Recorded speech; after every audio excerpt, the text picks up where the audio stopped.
Welcome to the Decoding Interpreting video series presented by Boostlingo. In this series, we explore the nuances of the interpreting industry and provide valuable insights for language service companies and professionals seeking to deepen their understanding of interpreting services.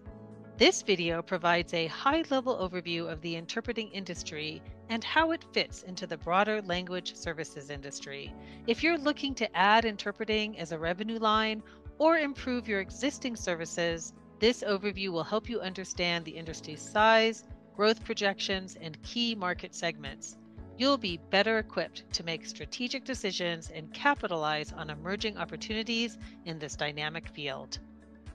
My name is Catherine Allen, and I'm the Director of Language Industry Learning for Boostlingo, and I'll be your host today. Let's get started. We'll begin by taking a look at the overall size of the global language industry. Despite a volatile world economy in recent years, global language services have been a hidden and really remarkably stable economic giant. While estimates of its size and value will vary depending on how it's measured, in 2024, the industry has been valued at approximately $72 billion. It's projected to grow by 7% over the next 5 years, and that will increase its value to a whopping $100 billion or more by 2029. Interpreting is a key component of the language service industry, and it makes up between 15 and 25% of the total market. Interpreting, like translation and localization, is a complex market that has many offshoots and many applications, but we can identify the main market verticals. Interpreting has tended to specialize in the areas where it is in greatest demand. And sometimes that demand is driven by commerce and international relations, and sometimes it's driven by global migration and the need to provide different services to immigrants in their new home countries. Here we can see the three most formalized and specialized areas of spoken language interpreting. Each area serves a different communication purpose. Community interpreting helps people who do not speak the language of service, for example, English in the US or German in Germany, to access community services and includes most public and social services. Legal interpreting helps provide access to the justice system. Court interpreting is definitely part of legal interpreting, but legal interpreting applies to many other areas, such as law enforcement, depositions, and attorney-client conversations. And we should note that depending on which region or country of the world you're in, community and legal interpreting are either considered to be the same profession and follow the same codes of conduct and ethics, or they are separate professions. In the US, they're separate professions. In Canada, they're considered to be part of the same profession. Now, conference interpreting, which is most dominant in Europe, is the oldest specialization, and it facilitates multilingual communication in diplomacy, international relations, and business. How you provide services often depends on which setting you are supporting and which country you're in. So let's look a little bit about how interpreting services are delivered. This went through a major disruption during the COVID-19 pandemic.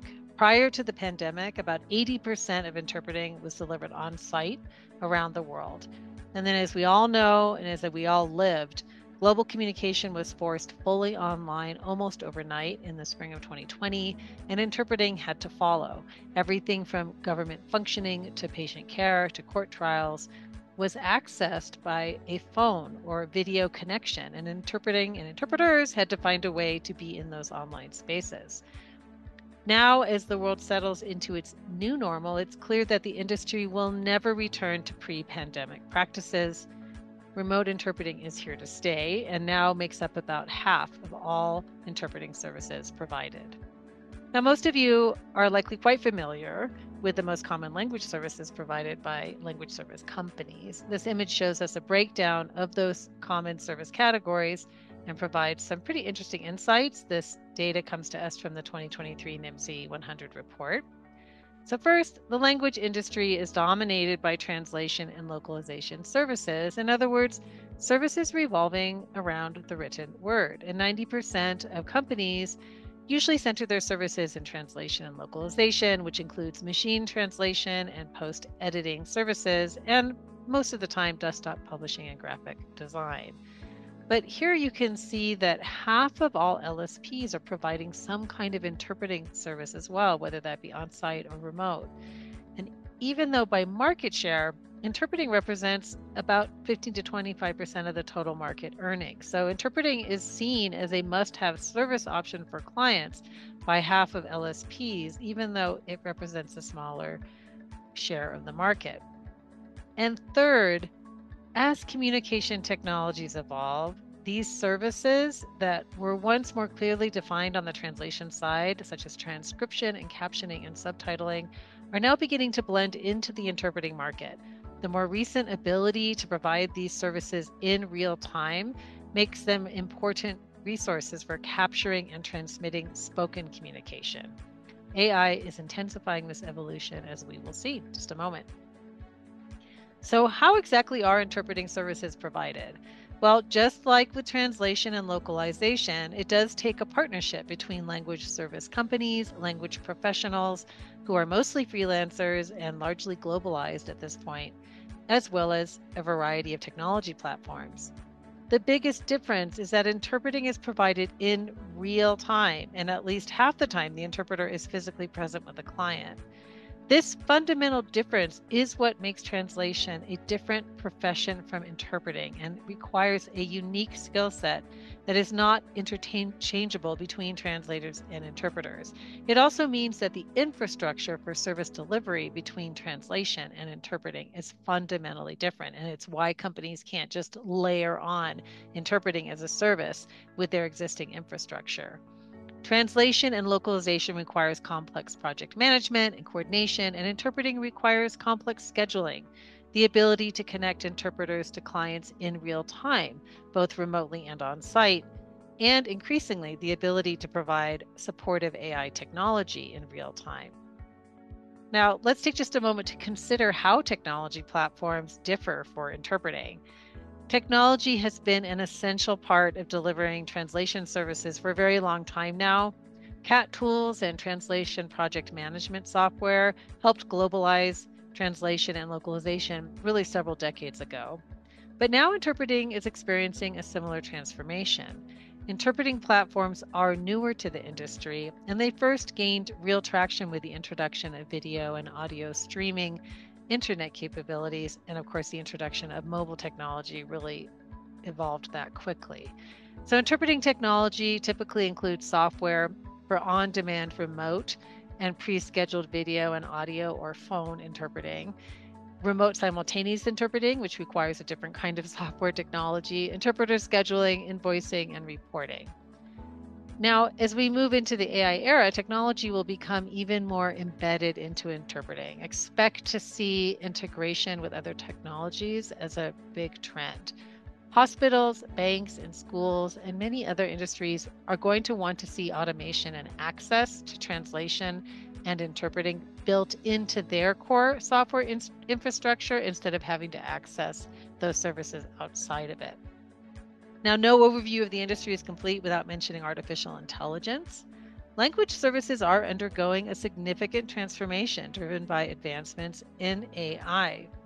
ChatGPT and many other AI tools based on large language models have ushered in an era of rapid AI adoption in our industry, and we are seeing change and disruption.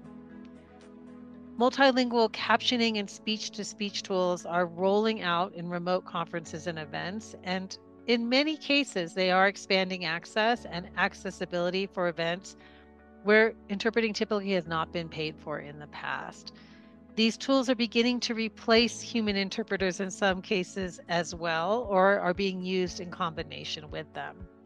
And looming large over many market segments is how AI can be legally and accountably introduced into regulated industries such as healthcare, the justice system, or financial services. Otherwise, expect to see many new AI applications targeting the business of interpreting to improve the functionality and the productivity and the efficiency of interpreter management systems and language service company operations in the background. It won't just be impacting the actual moment of communication. That brings us to the end of this high-level overview of interpreting as a key part of the language services industry.